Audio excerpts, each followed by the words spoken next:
அனைவருக்கும் வணக்கம். இந்த காணொளியின் நோக்கம், நாம் எவ்வாறு டிஏ அரியர் பெறப்போகிறோம். தற்போது ஒரு சூழ்நிலை உருவாகியுள்ளது. ஏற்கனவே நீங்கள் அனைவரும் தெரிந்திருப்பீர்கள். இருந்தாலும் அதை தெரியப்படுத்துவது, உண்மை நிலையை தெரியப்படுத்துவது நமது கடமையாகும். அதாவது 12ஆம் தேதி, கடந்த 12ஆம் தேதி ரேவாவின் கண்டெம்ட் வழக்கு 240/2025 வந்தது. அந்த விசாரணைகள் அரசு ஒரு புதிய அஸ்திரத்தை கையில் எடுத்துள்ளது. என்னவென்றால், நம்முடைய ஆர்டர், அது நம்மளுடைய ஆர்டர் தான், 1147/2023 அந்த உத்தரவை வச்சுத்தான் ரேவா சங்கத்தினர் ஒரு கோஆர்டினேட்டிங் பெஞ்ச் ஆர்டர்னு சொல்லி சிமிலர் ஆர்டர் வாங்கினாங்க. அது அவர் தனியாக ஆர்கியூ பண்ணி எந்த அப்பீலையும் சந்திக்கவில்லை என்பது பலமுறை கூறியுள்ளோம். நம்மளுடைய தீர்ப்பின் அடிப்படையில் அவர்கள் பெற்றார்கள். ஆகவே கண்டெம்ட் நம் தீர்ப்பில் என்ன குறிப்பிட்டுள்ளதோ அது அவர்களுக்கும் பொருந்தும். ஆனால் அவர்கள் வாதாடி பெறவில்லை, கொடுத்து வாங்கியுள்ளார்கள். இப்போது அரசு என்ன சொல்லுதுன்னா, அந்த 12ஆம் தேதி கண்டெம்ட் என்ன நடந்தது என்பதை ஒரு சற்று பார்ப்போம்.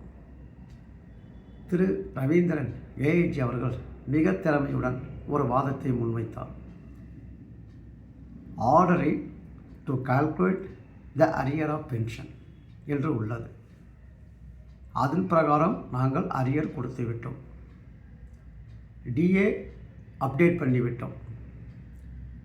ஆனால் pension to calculate arrear of pension என்பதில் அந்த பென்ஷன் என்பதற்கு விளக்கம் தமிழ்நாடு பென்ஷன் ரூல் 1978 சொல்லுவாங்க.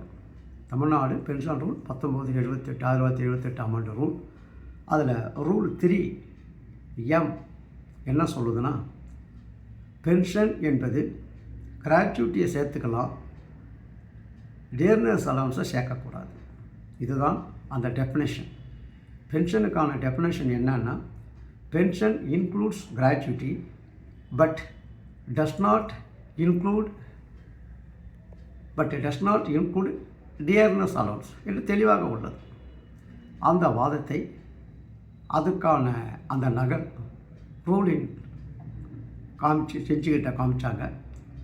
சென்னை உயர்நீதிமன்றத்தில் மாண்புமிகு நீதிபதி அவர்களிடம் கண்டெம்ட் பெட்டிஷனில் இந்த ரூலை காமிச்சாங்க, டெஃபினேஷனை. அது காமிச்ச உடனே நீதிபதி அவர்களும் படித்து ஒரு திருப்தி ஆகிட்டார். இதுதான் உண்மை நிலைமை. ஏன்னா ரூலில் பென்ஷன்றதில் டிஏ சேரலை. ஆகவே to calculate the arrear of pension என்பதில் டிஏ அரியர் வராது. ஸோ இந்த கண்டெம்ட்டை க்ளோஸ் பண்ணிவிடலாம் என்று முடிவெடுத்து விட்டார். அரசு அந்த கண்டெம்ட்டை க்ளோஸ் பண்ணுவதற்கு ரொம்ப முயற்சி செய்தது. ஏனென்றால், ஒரு வேளை அந்த கண்டெம்ட்டை அவங்க அன்றைக்கி க்ளோஸ் பண்ணியிருந்தாங்கன்னா, அந்த கண்டெம்ட்டை ஒரு ஜட்ஜி கண்டெம்ட்டை நம்ம உத்தரவின் அடிப்படையில் க்ளோஸ் பண்ணிவிட்டால், அதை கொண்டு நம்ம 23ஆம் தேதி, இப்போ வரும் கம்மிங் மண்டே அன்றைக்கி ஹியரிங் வருது. 23/2/2026 வருது, வர்ற திங்கட்கிழமை. அன்றைக்கி கோஆர்டினேட்டிங் பெஞ்சு இந்த 1147 உத்தரவில் கண்டெம்ட்டை டிஆர்ஆர் கிடையாதுன்னு க்ளோஸ் ஆகிடுச்சு என்று தாக்கல் செய்து விடுவார்கள். ஆனால் என்னமோ தெரியவில்லை, நீதிபதி அவர்கள் ஒரு கணம் யோசித்து இதனுடைய மெயின் பெட்டிஷன் 23 மதுரையில் வருகிறது. ஆகவே அடுத்த நாள் அதை க்ளோஸ் பண்ணிக்கலாம், அதில் என்ன நடக்குதுன்னு பார்த்துட்டு, ஏன்னா மெயின் பெட்டிஷன் நம்மளது இல்லையா, அதில் 23ஆம் தேதி அந்த மதுரை கோர்ட்டில் இந்த 1147 வழக்கில் கண்டெம்ட்டில் என்ன முடிவு எடுக்கிறார்கள் என்று பார்த்துவிட்டு 24ஆம் தேதி க்ளோஸ் பண்ணிடுறேன் என்று கூறியுள்ளார். இதுதான் நடந்த வரலாறு. இதன் பிரகாரம் பார்த்தால் டிஆர்ஆர் நமக்கு எலிஜிபிள் இல்லை என்பது தெரிய வரும். குறிப்பு: எந்த ஒரு வழக்கும் சீனியர் கவுன்சிலை வச்சு முறையாக ஆர்கியூ பண்ணவில்லையானால் தகுந்த பதிலடி தக்க நேரத்தில் நாம் எதிர்ப்பது அரசு பல்வேறு நிபுணர்களை வைத்துள்ளது. நாம் அந்த அளவுக்கு இல்லை. அவர்கள் எதையும் சாதிக்க வல்லவர்கள். அப்போது அதற்கு நிகராக நாம் ஒரு சீனியர் கவுன்சிலர் தான் வச்சு என்கேஜ் பண்ணணும். ஆனால் அந்த ரேவா வழக்கு அவர்கள் சீனியர் கவுன்சிலை வைப்பதே இல்லை. அதனால் அதை சரியான முறையில் ஒரு சீனியர் கவுன்சிலர் வைத்திருந்தால் ஒரு வாதங்கள் மிக திறமையாக இருந்திருக்கும். ஆனால் இதுவரை அவர்கள் நடத்திய எந்த ஒரு வழக்கிலும் சீனியர் கவுன்சில் வைக்காததால் அனைத்து வழக்குகளும் எல்பிஏ வழக்கு, செட்டில்மெண்ட் டிஃபரன்ஸ் வழக்கு மற்றும் இந்த கண்டெம்ட் அனைத்திலும் தோல்வி கண்டுள்ளார்கள். நம் வழக்கின் அடிப்படையில் அது இப்போது நிலுவையில் உள்ளது. இதிலிருந்து ஒரு உண்மை அனைவரும் புரிந்து கொள்ள வேண்டும். ரேவா சங்கத்தினர் அந்த சேதுராமன் மற்றும் பிச்சை அவர்கள் மாறுதட்டி கொள்ளுகிறார்கள், நாங்கள் தான் டிஏ வாங்கி கொடுத்தோம் என்று. இதன் பிரகாரம் முழு உண்மை வெளிவருகிறது. டிஏ உயர்வு பெற்று தருவதற்கு முழு காரணம் கோவை பேரவை, ஃபெடரேஷன் ஆஃப் ஆஃபீஸர்ஸ் அண்ட் அலுவலர் சங்கம் மற்றும் நாம் தான் என்பதை அனைவரும் புரிந்து கொள்ள வேண்டும். இது பார்ட் 1 ஓவர். இப்போது அனைவருக்கும் ஒரு சந்தேகம் வரும், அப்போ டிஏ அரியர் நமக்கு கிடையாதா, எலிஜிபிள் இல்லையா? இதுதான் $1 மில்லியன் கொஷின். அனைவருக்கும் ஒன்று தெளிவாக புரிந்து கொள்ளுங்கள். நம் வழக்கு விரிவாக விவாதிக்கப்பட்டு பல்வேறு அப்பீல்களை உயர்நீதிமன்றத்திலும் பல்வேறு அப்பீல்களை உச்ச நீதிமன்றத்திலும் இந்த 1147 ஆஃப் 2023 வழக்கு சந்தித்துள்ளது என்பதை அனைவரும் கவனத்தில் கொள்ள வேண்டும். 1147 உச்ச நீதிமன்றத்தில் கியூரேட்டிவ் பெட்டிஷன் வரை சென்று அரசு தோல்வி கண்டுள்ளது. அது மிக மிக குறிப்பிடத்தக்கது. சில நண்பர்கள் கூட கூறினார்கள், கியூரேட்டிவ் பெட்டிஷனில் இவங்க பார்ட்டியே இல்லை, விவாதமே இல்லை என்று நக்கல் அடித்தார்கள், நையாண்டி அடித்தார்கள். அது சட்ட அறிவு இல்லாதவர்கள். SLP 28238 ஆஃப் 2024 நாம் விவாதித்து அந்த அரசிடமிருந்து அந்த தள்ளுபடி செய்தோம். தள்ளுபடி செய்ததுக்கு நாம் கடுமையான முயற்சி எடுத்தோம். அதுக்கப்புறம் ரிவ்யூ பெட்டிஷன் கியூரேட்டிவ் எழுதுறது சேம்பர் ஹீரிங். அது இதுதான் சட்டம். ஆனால் ஒரு கியூரேட்டிவ் பெட்டிஷன் டிஸ்மிஸ் ஆகிடுச்சுன்னு சொன்னால் இந்திய சட்டப்படி நம்மளுடைய வழக்கு இறுதி கட்டத்தை, அதாவது ஜுடிஷியல் ஃபைனாலிட்டின்னு சொல்லுவாங்க, அதுக்கு ஜுடிஷியல் ஃபைனாலிட்டி அது அடைந்து விட்டது. அப்படி சரி, ஜுடிஷியல் ஃபைனாலிட்டி ஆயிடுச்சு, இப்போ நமக்கு சிக்கல் வந்துடுச்சே, பென்ஷனில் டிஆர்ஆர் இல்லைன்னு அரசு நிரூபித்து விட்டதே, இப்போ என்ன செய்வீங்க அப்படின்னு நீங்கள் கேட்கலாம். யாரும் எதற்கும் அஞ்ச வேண்டாம். அனைத்து உண்மைகளையும் இந்த நேரத்தில் இந்த வீடியோவில் நான் பகிர்வது அவ்வளவு நல்லதல்ல.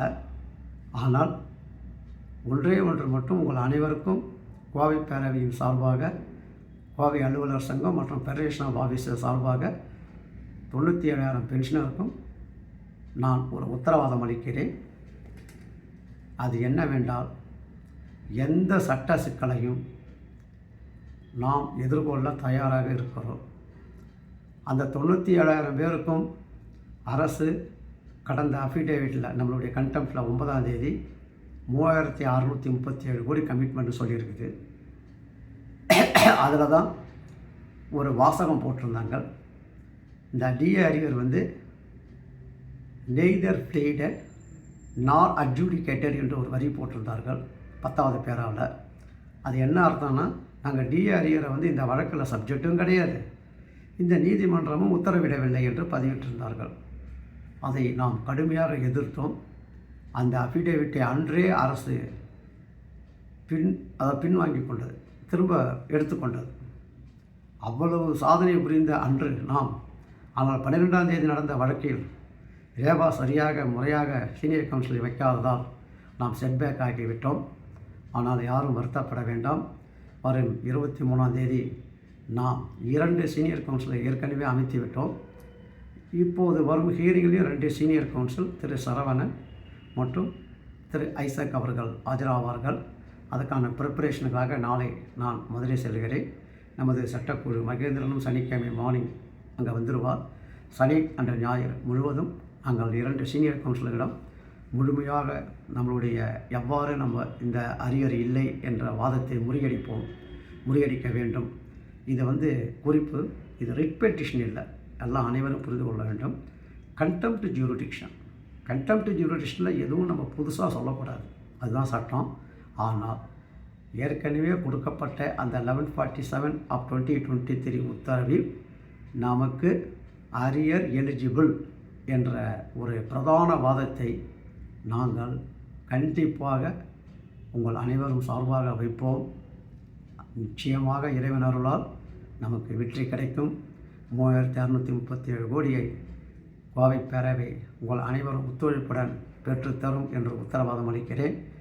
நாங்கள் அதை பெற்றுத்தருவதில் எந்த சிரமத்தையும் எப்படி கடந்த ஒரு 8 ஆண்டு காலமாக ஒரு 14-15 கேஸ் நடத்தி வாங்கி கொடுத்தோமோ அதே மாதிரி அது ஈஸியாக கொடுக்க போகிறாங்களா இல்லை நம்மளை ரொம்ப கஷ்டப்படுத்தி கொடுக்க போகிறாங்களான்னு தெரியாது.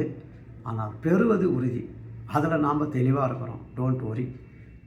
ஆகவே அனைவரும் நம்பிக்கையுடன் இருங்கள். ரேவா தோற்பது அவர்கள் வேலை, வெற்றி பெற்று வருவது கோவை பேரவையின் வேலை. இதுதான் இறுதி முடிவு. நீங்கள் அனைவரும் இந்த உண்மையை ஓய்வு பெற்ற அனைத்து தொழிலாளர்களிடம் சென்று சொல்லுங்கள், பகிருங்கள்.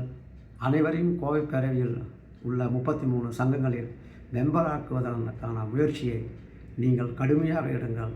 அரியர் பெற்று தருவதில், அதாவது கண்டிப்பாக பெற்றுத்தருவோம், அதில் நாங்கள் உறுதியாக இருக்கிறோம்.